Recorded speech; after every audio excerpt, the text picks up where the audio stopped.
Diyos Santo. Amen. Sumainyo ang Panginoon. At sumayo rin. Mga kapatid, aminin natin ating masalanan upang tayo maging marapat gumanap sa banal na pagdiriwang. Inaamin ko sa mapangyarihan Diyos as sa inyo mga kapatid, na lubha ako nagkasala sa isip, salita at sa gawa at sa aking pagkukulang.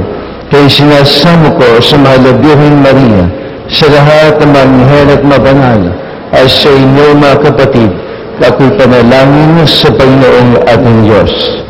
Kawan tayo ng makapangyarihan Diyos, patawarin tayo sa ating masalanan, patubayan tayo hanggang sa buhay na walang hanggan. Amen.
makapangyarihan, lagi nawang magalak ang iyong sambahingan sa pagkaroon ng bagong kalooban upang sa dakilaang dulot ng pag-anib sa iyong angkan, ang araw ng pagkabuhay ay maging pag-asa sa pagdiriwang. Sa pamamagitan ni Jesucristo, kasama ng Espiritu Santo, magpasawalang hanggan. Amen. Magsilpo po ang lahat at ating pagnilayan ang ipahayag na salita ng Diyos. Ang unang pagbasa ay ipahayag ni Sister V. de los Santos. Ang salita ng Diyos mula sa gawa ng mga apostol. Noong mga araw na iyon, ang mga apostol ay siniyasat ng pinakapunong saserdote. Mahigpit namin ipinagbawal sa inyo ang pangangaral sa pangalan ni Jesus na iyan. Wika niya, ngunit tingnan ninyo ang inyong ginawa. Laganap na sa Jerusalem ang inyong aral at ibig pa ninyo kaming panagutin sa pagkamatay ng taong iyan. Ngunit sumagot si Pedro at ang ibang mga apostol, ang Diyos ang dapat namin sundin, hindi ang tao. Ang Diyos ng ating mga ninuno, ang muling bumuhay kay Jesus na pinatay ninyo nang inyong ipabitay sa krus. Iniakyat siya ng Diyos sa kanyang kanan bilang tagapanguna at tagapagligtas upang bigyan ng pagkakataon ang mga Israelita na nagsisit tumalikod sa kanilang mga kasalanan at sa gayon sila'y patawarin. Saksi kami sa mga bagay na ito, kami at ang Espiritu Santo na ipinagkaloob ng Diyos sa mga tumatalima sa Kanya. Pagkatapos pagbawalang mangaral sa pangalan ni Jesus ang mga apostol, sila'y pinalaya. Galak na umalis ang mga apostol sa harap ng Sanhedrin, sapagkat minarapat ng Diyos na sila'y malagay sa kahihiyan alang-alang sa pangalan ni Jesus. Ang salita ng Diyos. Salamat sa Diyos. Ang salmong tugunan ay ihahatid ni Sister Myra Santos. Poon sa aking nagligtas, ang dangal mo'y aking galak. Tayo pong lahat, poong sa aking nagligtas, ang dangal mo'y aking galak. O Panginoon ko, sa iyong ginawa, kita'y pinupuri, ako'y iniligtas. Kaya ang kaaway ay di nakuhang matuwa't magalak. Mula sa libingang daigdig ng patay, hinango mo ako at muling binuhay. Ako nakasama nilang napabaon sa kailalingan. Poong sa aking nagligtas, ang dangal mo'y aking galak. Purihin ang poon, siya ay awitan ng lahat ng tapat na mga hinirang. Iyong gunitain ang ginawa ng Diyos na banal. Ang kanyang ginawa ay alalahanin at pasalamatan.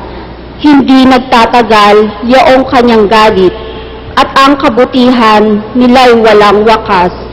Ang abang may hapis at tigmak na luha sa buong magdamag. Sa bukang liwayway ay wala ng lungkot, kapalit ay galak. Poong sa aking nagligtas, ang dangal mo'y aking galak.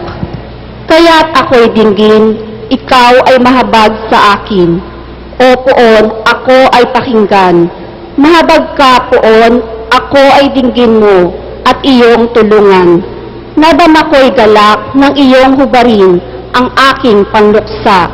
Sa pasasalamat sa iyo, o poon, ay di nagsasawa. Poong sa aking nagligtas, ang dangal mo'y aking galak. Ang ikalawang pagbasa ay ipahayag ni Sister Emma Nicolas. Ang salita ng Diyos mula sa aklat ng pahayag. Akong si Juan ay tumingin muli, at narinig ko ang tinig ng libo-libo't laksa-laksang anghel. Sila'y nakapaligid sa trono, sa apat na nilalang na buhay, at sa matatanda. Umaawit sila ng ganito: Ang korderong pinatay ay karapat-dapat na tumanggap ng kapangyarihan, kayamanan, karunungan at kalakasan, papuri, paggalang at pagdakila. At narinig kong nag-aawitan ang mga nilikhang nasa langit, nasa lupa, nasa ilalim ng lupa at nasa dagat, lahat ng nilikha sa buong sanlibutan. Sa kanya nakaluklok sa trono at sa kordero. Sumakanila ang kapurihan at karangalan, kadakilaan at kapangyarihan magpakailanman. Tumugon ang apat na nilalang na buhay. Amen. At nagpatira pa ang matatanda at nagsisamba. Ang salita ng Diyos. Salamat sa Diyos. Magsitayo po ang lahat bilang paggalang sa mabuting balita ng Panginoon.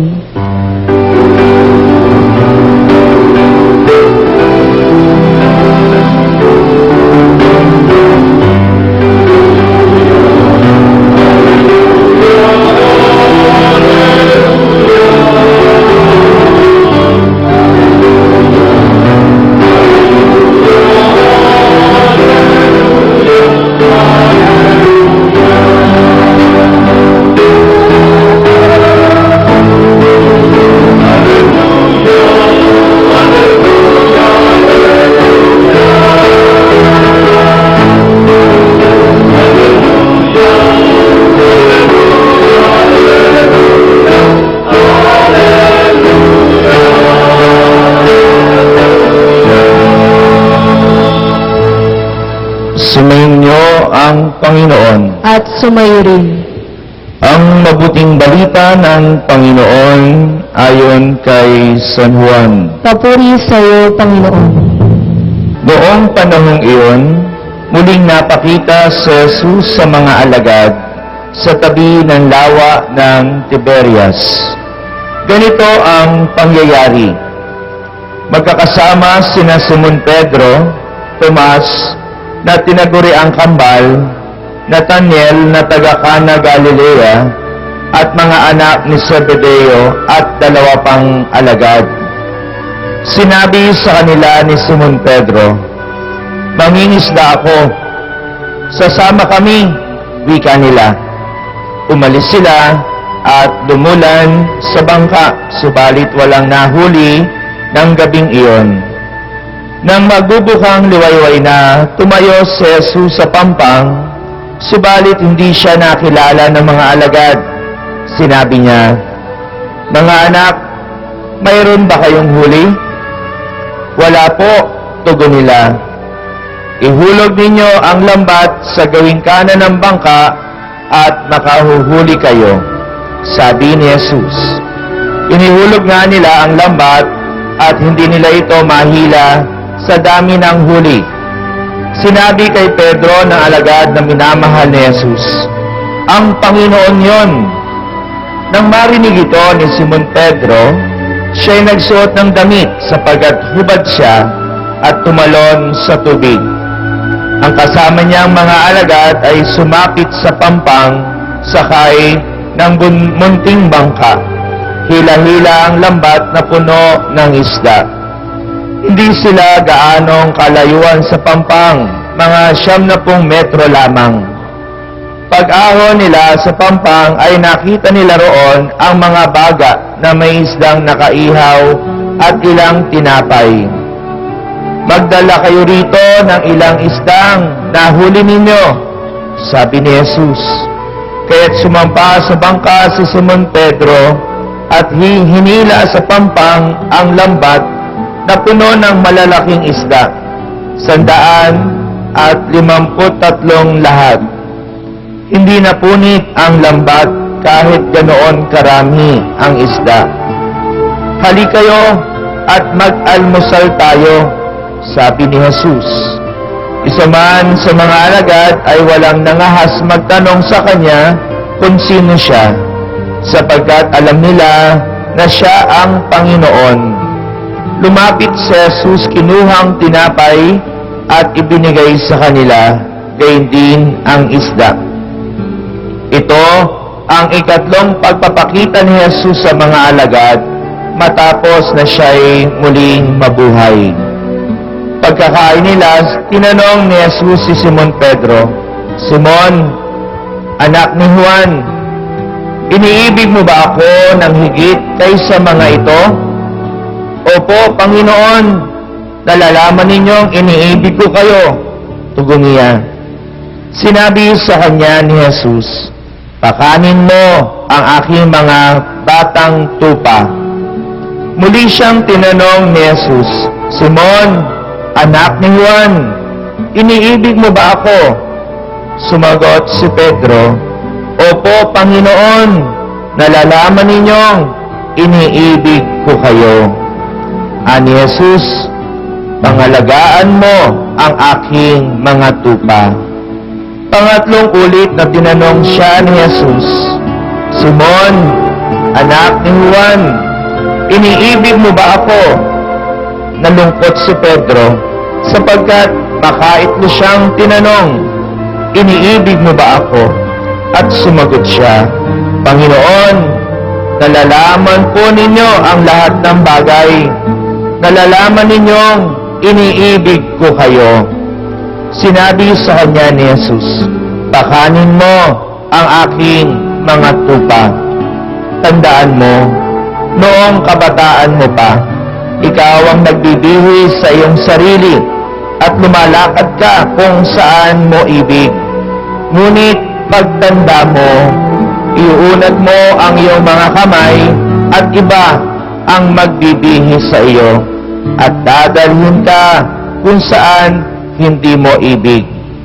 Sinabi niya ito upang ipakilala kung paano mamamatay si Pedro at sa gayoy mapararangalan niya ang Diyos. Pagkatapos sinabi sa kanya ni Jesus, "Sumunod ka sa akin."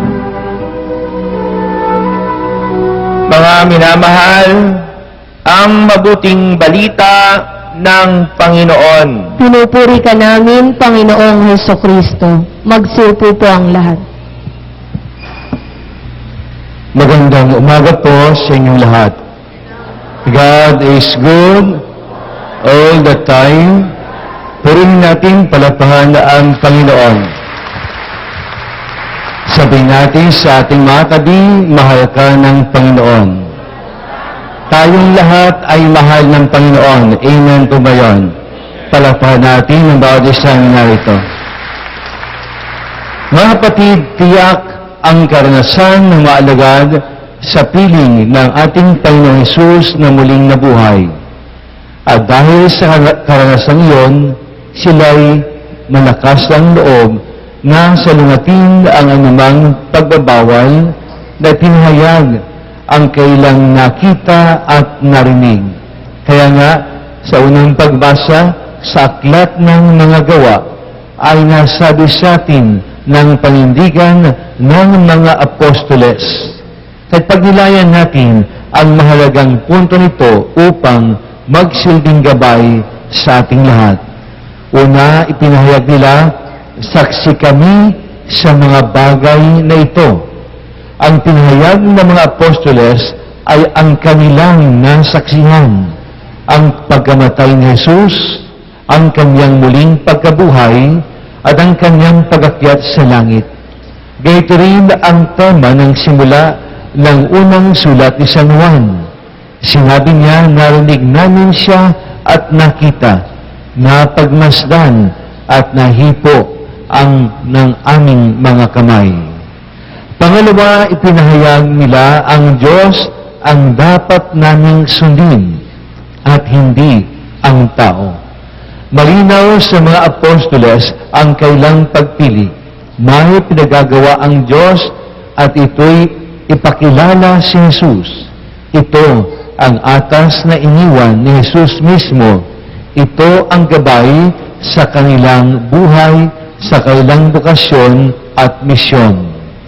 Ikatlo, ipinahayag ng may akda, galak na umalis ang mga apostol sa harap ng Sanhedrin, sapagkat minarapat ng Diyos na sila'y malagay sa kahiyan alang-alang sa pangalan ni Jesus.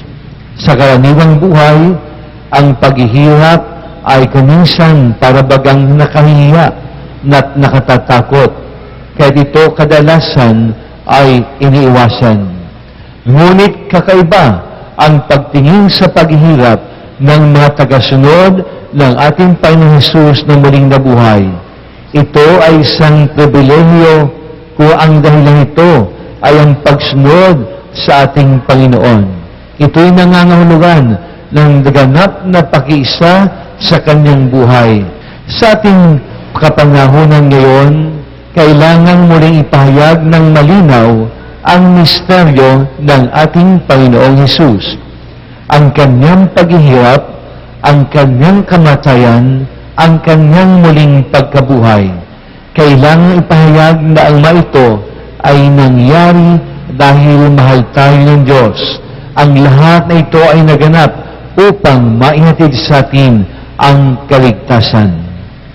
Paghuhubog ng puso, paghuhubog ng diwa, pagbabago ng pananaw, pagbabago ng saloobin, pagsasanay sa mabagong gawain. Ang mga ito ang siyang kinakailangang paghanda para sa pagharap natin sa isang bagong bukas. Sa ganitong diwa, natin tanggapin ang pahayag sa ikalawang pagbasa. Nililinaw para sa atin ang dalawang mahalagang magkaugnay na aspeto ng langit na siyang magandang bukas na naghihintay para sa ating lahat na tapat sa ating Panginoon. Una, ang pangunahing gampanin sa langit ay walang iba kundi ang pagpupuri, ang ating pagsamba sa Diyos, na mamuhay tayo at nasanay sa daigdig na ang ating pinapahalagahan ay ang paggawa. Napakalaki ng ating pagpapahalaga sa kasipagan, lalo na't nagbibigay ito ng maganda at malaking resulta para sa ating buhay. Tanggap na tanggap natin at hindi na tayo nagtatanong kung ang kinakatuwiran sa atin, marami akong ginagawa. Ikalawa, ang sentro ng pagsamba sa langit ay walang iba kundi ang Diyos na sa atin ay nagmamahal. Kasama si Jesus ang Kordero. Ang pagsamba ay nagpagbibigay ng pinakamataas na parangal. Ang pagsamba ay nangangahulugan ng pagsukong lahat-lahat sa atin. Ibibigay natin ang ating sarili sa isang Diyos na ating nakilala at minamahal. Nagawa ni Jesus na ibigay ng buo ang sarili sa Ama sapagkat nakikilala niya ang Ama. Mga kapatid, maganda ang langit, pero hindi magiging maganda ang langit para sa hindi nakahanda. Masaya ang kaharian ng Diyos, with magiging malungkot ito sa hindi nasanay nakasama ang Diyos sa kanyang buhay. Kaya nga, gawin natin ang ating buhay na isang patuloy na paghanda para sa langit. Sabi nga, sa huli, tayo ay husgahan hindi sa mga bagay na material na ating naimpok, hindi sa dami na ating mga kakilala at kaibigan. Tandaan natin tayo husgahan kung tayo nagmahal sa Diyos sa pamamagitan ng ating kapwa. Amen to ba yun? Kaya nga sikapin nating maranasan na dito pa man sa daigdig ang dalisay na pagsamba sa tunay na Diyos. May isang kwento ang naisulat. Isang misis noon ang diretsang tinanong ang kanyang mister, "Mahal, kung mamamatay ako, iiyak ka ba?" Yan ang tanong ng misis. Siyempre naman, "Mahal, iiyak ako," sagot ng mister. "O sige nga, ipakita mo sa akin kung paano ka iiyak." "Walang problema, mahal. Ipapakita ko sa iyo kung paano ako iiyak, pero mamatay ka muna." Tugon ng mister. Ano ang bottom line ng istoryang ito? Gustong malaman ni Mrs. kung mahal pa rin siya ng kanyang mister. Nais ding malaman ni Jesus kung mahal pa rin siya ng kanyang maalagad, kung mahal pa rin siya ni Pedro. At ito ay inilang niya hindi sa direktang paraan.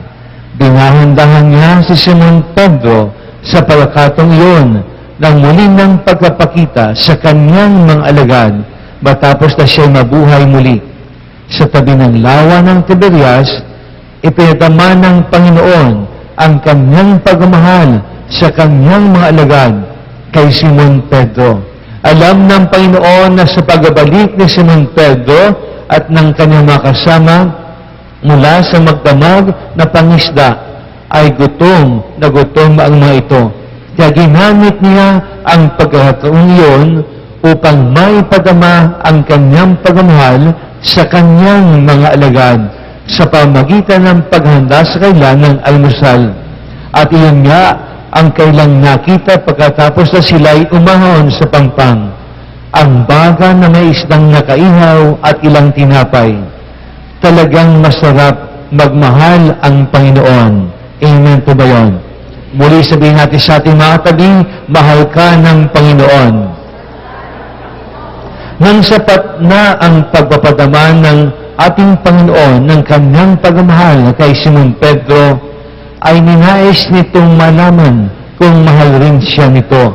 Simon, anak ni Juan, iniibig mo ba ako nang higit pa kaysa sa mga ito? 3 beses tinanong ng Panginoon si Simon Pedro ng ganito at 3 beses din niyang ipinahayag nito ang kanyang pagmamahal sa Panginoon.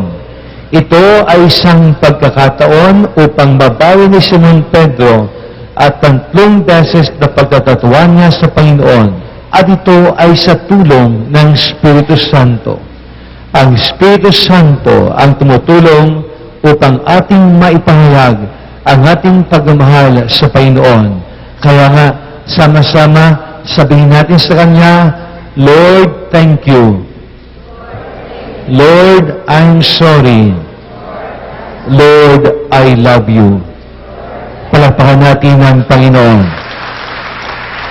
Mga kapatid, sana makita natin ang pagkakataon na sa tuwing tinatatuan natin ng Panginoon, sa mga pagkakataon tayo ay nagkakasala sa Kanya, ay hindi natin na ipapahayag ang pag-ibig sa Panginoon. Kaya nga, hilingin natin ang tulong ng Banal na Espiritu upang ating maipahayag, upang ating sama-samang maipadama ang ating pagmamahal sa ating Panginoon, at ito ay sa pamagitan na rin ng pagmamahal natin sa mga kapatid nating higit na nangailangan.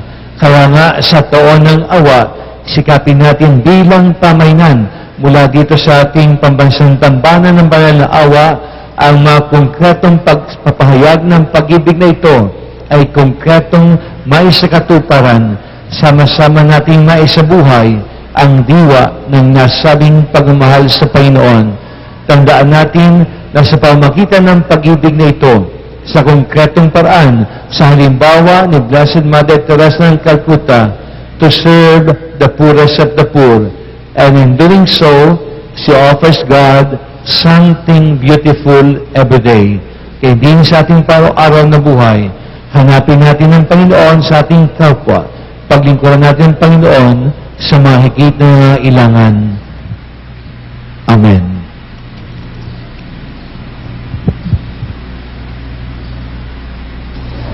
Magsitayo po ang lahat.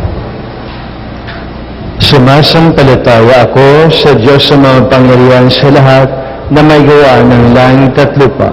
Sumasampalataya ako sa Kristo, isang anak ng Diyos, Panginoon nating lahat, nagkatawan tao sa ng Espiritu Santo, pinag ni Santa Maria ang Birhen, pinapasayat ni Poncio Pilato, pinako sa krus na matay ng libing, nanawag sa narawanan ng mga imaw, nagkatlong araw na buhay maguli, umakyat sa langit, naluklok sa ng Diyos sa mga pangyarihan sa lahat. Doon mula ang paririto po kung sa buhay na matay na tao.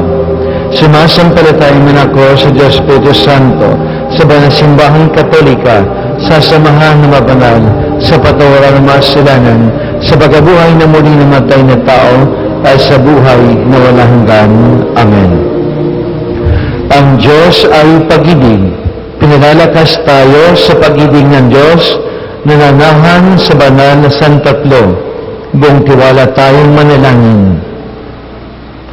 Panginoon, dinggin mo ang iyong bayan. Tayo pong lahat, Panginoon, dinggin mo ang iyong bayan. Ang panalangin ng bayan ay pamumunuan ni Sister Madel Endaya.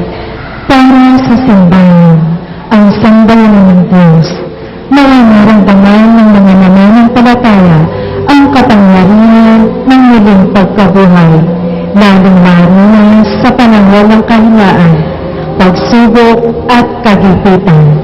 Manalangin tayo. Panginoon, dinggin mo ang iyong bayan.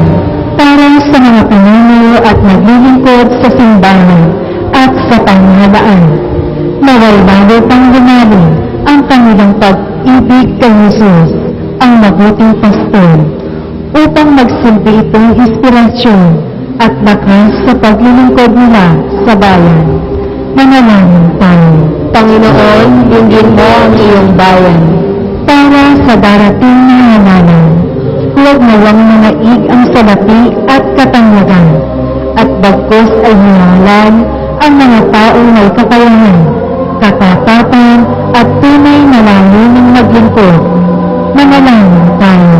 Panginoon, dinggin mo ang iyong bayan. Para sa mga nalugmok sa kahirapan, sakit at mga suliranin, naway lalo nilang kilalanin ang kumakalumang Diyos na nagkakaloob ng lakas at kaginhawahan. Manalangin tayo. Panginoon, dinggin mo ang iyong bayan. Ama naming mapagmahal, pinapanatili mo kami sa iyong pag-ibig sa pamagitan ng muling pagkabuhay ng anak. Dinggin mo kami at gawin mo matibay ang aming pananampalataya. Hiniling namin ito sa ngalan ni Kristo, aming Panginoon. Amen. Magsiupo po ang lahat. Awitin natin ang awit sa pag-aalay.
Kapatid, ang paghain natin ay kalugdan ng Diyos amang makapangyarihan. Tanggapin nawa ng Panginoon itong paghahain sa iyong mga kamay, sa kapurihan niya at karangalan sa ating kapakinabangan at sa buong sambayanan niyang banal. Ang naming nilikha, tanggapin mo maalang yung sambayanang natutuwa. Ang pagkabuhay ng anak ng ilog mo aming katuwa ngayon ay papagbungahin mo ng galak na manatili sa amin habang panahon. Sa pamagitan niya kasama ng Espiritu Santo, magpasawalang hanggan. Amen. Sumayin niyo ang Panginoon At sumayo rin. sa Diyos ng puso at diwa. Itinaas na namin sa Panginoon. Pasalamatan natin na ang Panginoong ating Diyos. Marapat na siya'y pasalamatan. Ang naming mapangyarihan tunay marapat ay kayo aming pasalamatan, yung pinagdiriwang ng paghain ng Mesiyas sa mga tupa na tumubos sa aming lahat. Sa paghahay ng sariling buhay at sa pagkabuhay ng anak mong mahal, nabuksan ganap ang iyong tahanan at kaming pinaghaharian mo'y naging kasambahay. Sa pagkamatay niya sa krus na lupig ang kamatayan, sa kanyang pagkabuhay, naging buhay siya ng tanan. Kaya kay siya ng manghel ay sa awit ng papuri sa iyo nang walang humpay sa kalangitan, kami nagbubunyi sa iyong kadakilaan.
Ikaw ang bukalang tanang kabanalan kaysa pamagitan ng Espiritu kayong banal na makaloob na ito upang para siyang maging katawan at tugo ng aming Panginoong Hesukristo. Bago niya pa isang kusang loob na maging handog, hinawakan niyang tinapay, pinasalamatan kanya, pinaghati-hati ngayon, inabot sa kanyang malagada at sinabi, tanggapin niyo lahat ito at kanin. Ito ang aking katawan, yung handog para sa inyo.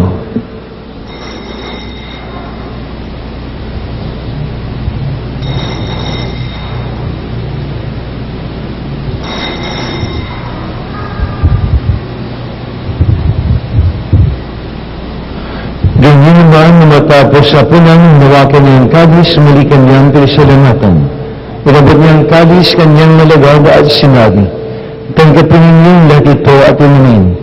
Ito ang kalis ng aking dugo ng bago at walang gantipan. Aking dugo na ibubuhos para sa inyo at para sa lahat sa pagpapatawad ng mga kasalanan. Gawin ito sa pag-alaala sa akin.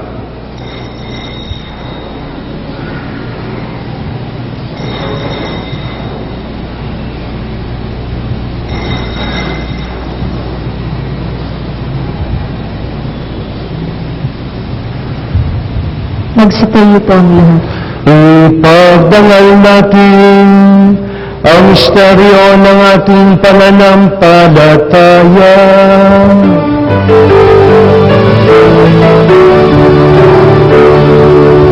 Kristo ay humikain, sarili ay inihain, bilang pagkain. Hanggang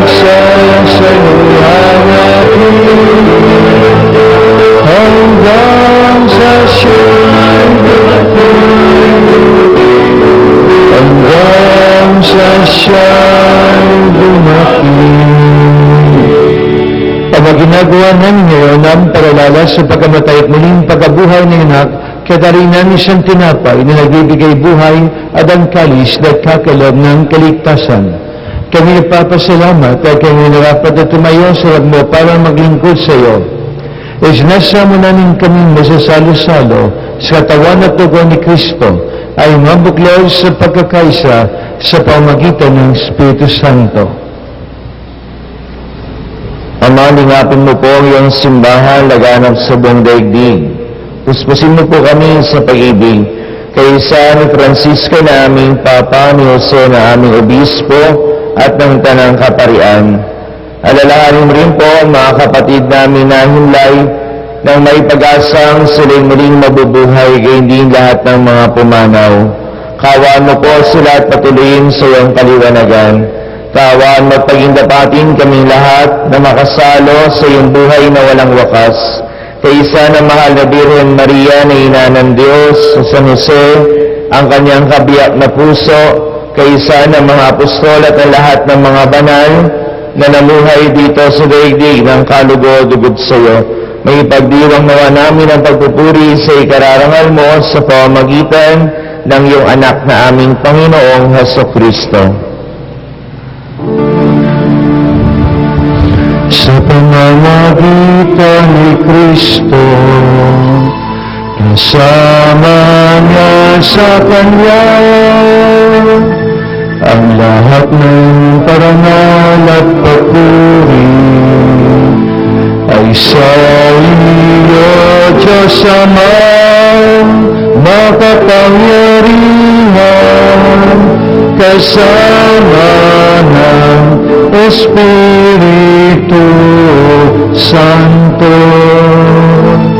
magpasawalang hanggan.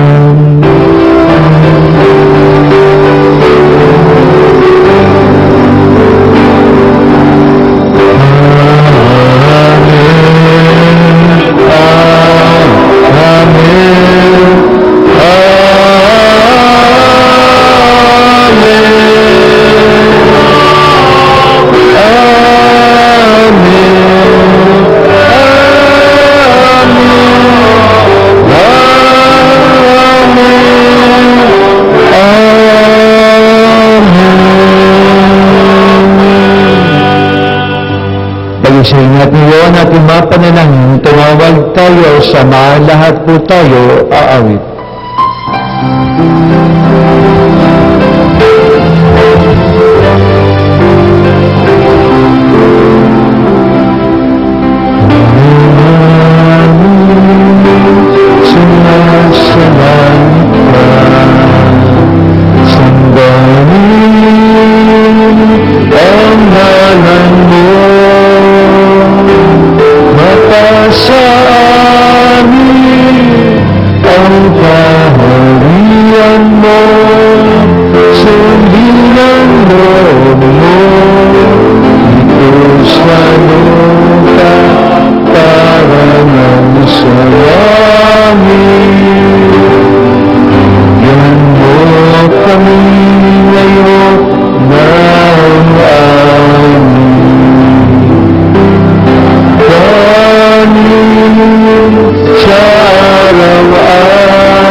Sa lahat ng masama, pagkalaban ng kapayapaan araw-araw, ligtas sa salanan at ilayo sa lahat ng kapamakan.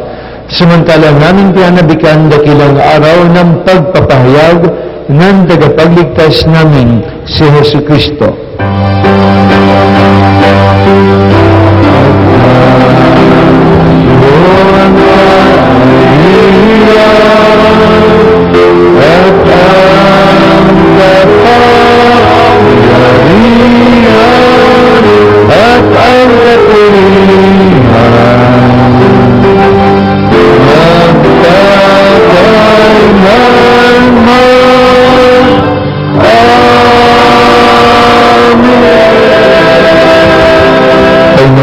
Kristo, sinabi mo sa mga apostol, kapayapaan iwan ko sa inyo, aking kapayapaan na binibigay ko sa inyo.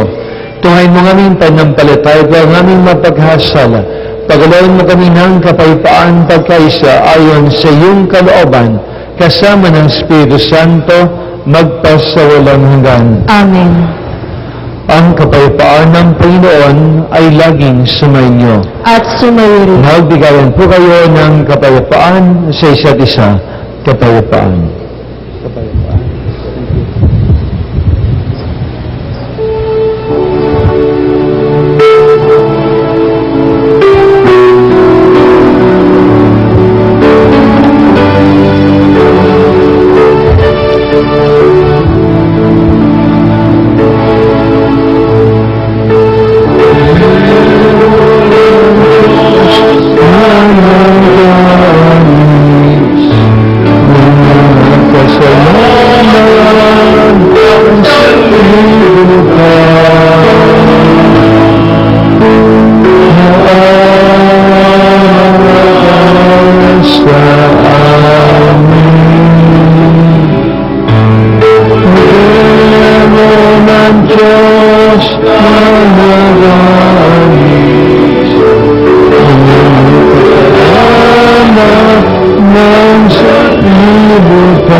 Magsilid po ang lahat.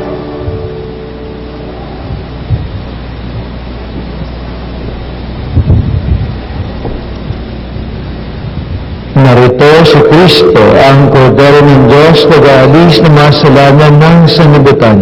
Mapalad ang mga taong sa kanyang tumitanggap. Panginoon, dapat magpatuloy sa iyo, hindi sa isang salita mo lamang, gagaling na ako.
Magsitayo po ang lahat. Manalangin tayo. Awan namin ang pagmahal, tunghayan mo at lingapin ang iyong sambayanan na minarapat mong makinabang sa tingin na magpakailanman. Pag-alam mong kami maluwalhating marating sa pagkabuhay na magtatampok sa amin sa iyong piling. Sa pamamagitan ni Yesu Kristo, kasama ng Espiritu Santo, magpasawalang hanggan. Amen. Yumuko po tayong lahat bilang pakikiisa sa panalangin para sa pamilya na pangungunahan ng Tolentino Resurrection Family. O Diyos, mapagmahal at mahabagin Ama, pagpuklod-puklorin po ninyo ang lahat ng mga pamilya sa pamamagitan ng iyong dalisay na pag-ibig, may pagkakaisa at pagtutulungan. Daluyan po ninyo ng inyong banal na Espiritu Santo ang bawat miyembro ng aming pamilya ng pangunawa, pagtitindig at pagmamalasakit sa isa't isa. Ilayo po ninyo sila sa mga bagay na maaaring magdulot ng di pagkakaunawaan at kapighatian. Sa bawat pagkukulang nila, igawad po ninyo ang inyong kapatawaran at kapayapaan. Naway, ang tunay na pagmamahalan at pagmamalasakit ng mga magulang ang siyang magbigay inspirasyon at pag-asa sa kanilang mga anak. Naway, ang mga anak ay patuloy na pahalagahan ang kanilang sarili upang sila ay magbigay ng galing sa kanilang mga magulang, sa mga taong may katungkulan at sa kanilang kapwa. Ipagkaloob po ninyo ang pagmamahalan, pagkakaisa at pagbibigay galang sa bawat pamilyang Pilipino upang ito ang magsilbing huwaran ng buhay Kristiyano. Ang lahat ng ito ay hinihiling po namin sa ngalan ni Jesucristo, ang ating dakilang Panginoon at tagapagligtas. Amen. Ang ating pambansang dambana at parokya ng banal na awa ng Diyos, lubos na nagpapasalamat sa lahat ng mga naglingkod, nakiisa, nakibahagi sa pagdiriwang ng misa sa umagang ito. Nawa ang mabiyayang inaasahan natin, tunay na maigawad sa atin ng Diyos ng awa. Sa inyo lahat, maraming salamat po. Palakpakan natin ang bawat isa. Sumayin niyo ang Panginoon At sumayo rin. magsiyuko kayo habang ginagawad ang pagbabasbas. Ama namin pagpala, patnubayan mo ang mga pagsikap ng iyong sambayanan, na sundin ang loob mo at pakundangan sa iyong pangako, marapatin mong kamtin ang kahilingan ng tanang dumadalangin sa pamamagitan ng Jesucristo, kasama ng Espiritu Santo, magpas sa walang hanggan. Amen. At pagpalain kayo ng mga pangyarihan, Diyos, Ama, Anak at Espiritu Santo. Amen. Humayo kayo at ibahagi ang kapayapaan ni Kristo. Salamat sa Diyos.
Family TV Mass was brought to you by Mongolian Quick Stop, Broadway Travel, and Achievers Fuel and Service Center Corporation.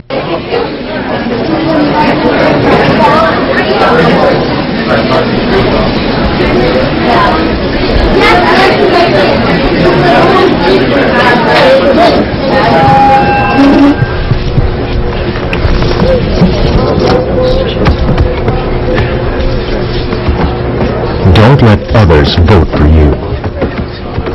Before you vote, be fully informed. Manuela Bulletin.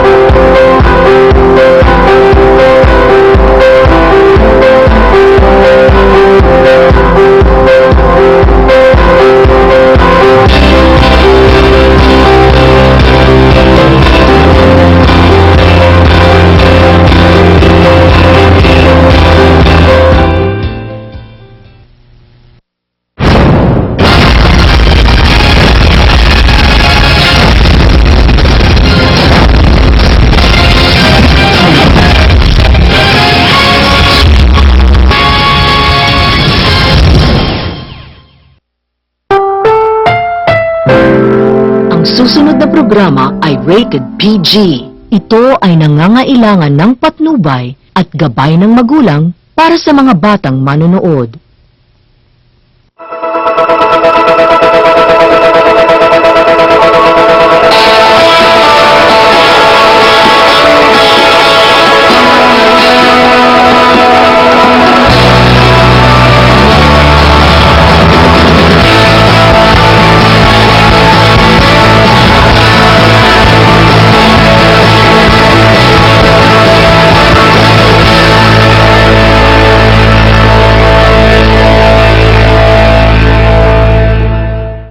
Hi, this is Bo Sanchez and welcome to Kerygma TV.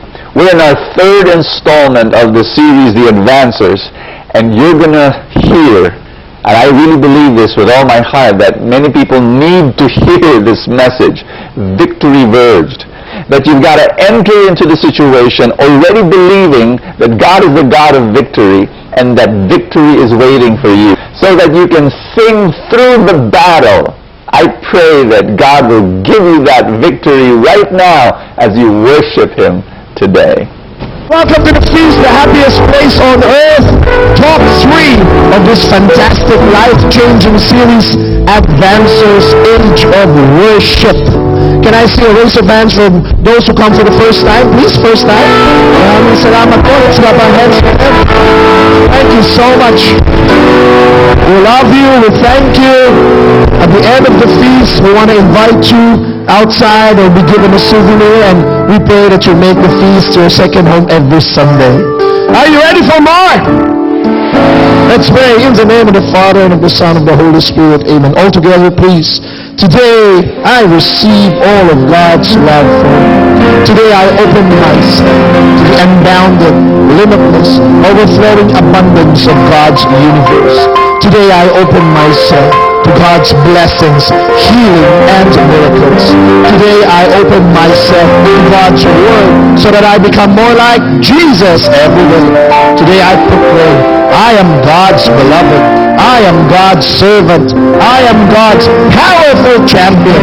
And because I am blessed, I am blessing the world in Jesus' name.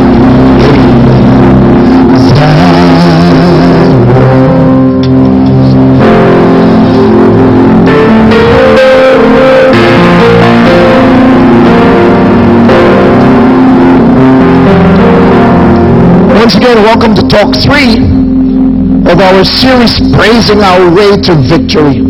2 Sundays ago, we learned that we are all battle-born. Everybody say battle-born. You know, life is good, life is wonderful, life is happy, life is amazing. But God also knows that life is challenging. Life is full of trials. But have no fear, we are battle-born. And last Sunday, we even learned that we have weapons.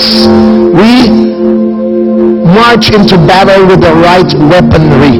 And one of the most powerful weapons that we have, worship. Everybody say worship. So that today we proclaim we are victory verged. Can you say that? Victory verged. And in Talk 3, we're going to learn that we're going to march into battle with the right strategy. Everybody say strategy. Alam niyo, isang mabilis na strategy, pag lumalaban ka. Halimbawa, estudyante ka, nabubuli ka sa eskwelahan. O kaya, sa opisina, nabubuli ka ng iyong mga kasamaan sa trabaho, sinisiraan ka, ginagawa ka ng kwento, may isang mabilis na payo dyan. Ask me what? Huwag ka lumaban mag-isa. Don't fight alone. Maghanap ka ng mga kasama. Kaya susunod, pagpapasok ka na at alam mo may nagbubuli sa iyo sa opisina o sa eskwelahan, pagpasok mo, eto ka. Yan. Sama mo isang batalyon, pati mga tangke. Pero kung sakaling wala ka niyan, wala kang mga tangke, wala kang army, magsama ka na lang ng mga kaibigan. Anong klase mga kaibigan? Tanong mo, ano? Ganitong mga kaibigan. Papatay talaga yan para sa'yo, no? Hanggang kamatayan. O kaya, kung wala ka namang 300 Spartans on your side, kahit 6 lang ang isama mo, 6 lang. Pero siguraduhin mong silang 6. Sigurado, walang laban. Pero mukhang long shot para ka magkaroon ng sariling army. Long shot kung makabuo ka ng Spartans at yung Avengers, hindi naman totoo. Pero ito, totoo. Pwede mong isama at sasama talaga siya, sigurado panalo ka.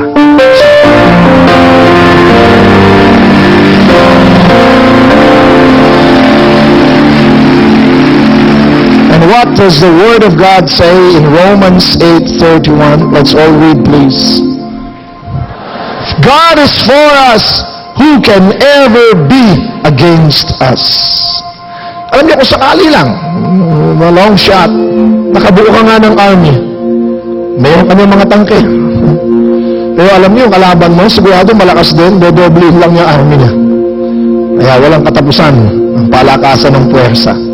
O kaya kung sakaling magkaroon ka nga ng Spartans on your side at sisigaw pang awaw, awaw! Pero alam ko, kwento mo, patay silang lahat. Your friends might die on you. O kung sakaling makakuha ka ng mga superheroes, hindi man yung Avengers, meaning may connection ka, di ba? Kilala mo si General ganito, kilala mo si Governor, si Mayor, o hanggang, siguro sa Malacanang, may kapit ka. Pero hindi naman sila permanente. Nawawala din ang mga posisyon. Kaya kung hahanap ako ng kakampi, ulit, eto na ang kukunin kong kakampi. Kasi hindi mawawala sa posisyon mo. Hindi mamamatay, o kung namatay man siya, mabubuhay uli para sa'yo. At hindi ka niya iiwan. He will fight your battle. And with God, you will always be a winner. To all dentists nationwide, we want to serve you with only quality dental products so that in turn you can give more to your patients and customers. Get to know more of our products and services now.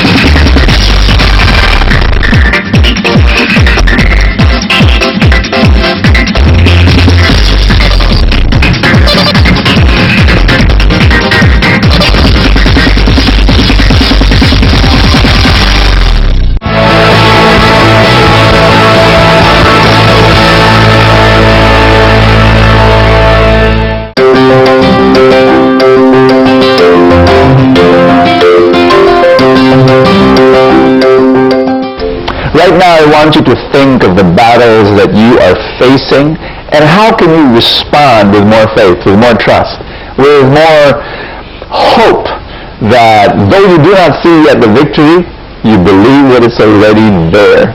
Keep on listening. I want you to be honest with me. How many of you have ever had this experience of facing a battle that you know that on your own you cannot win? Problems, trials, storms that you pass through, and at that point when you were looking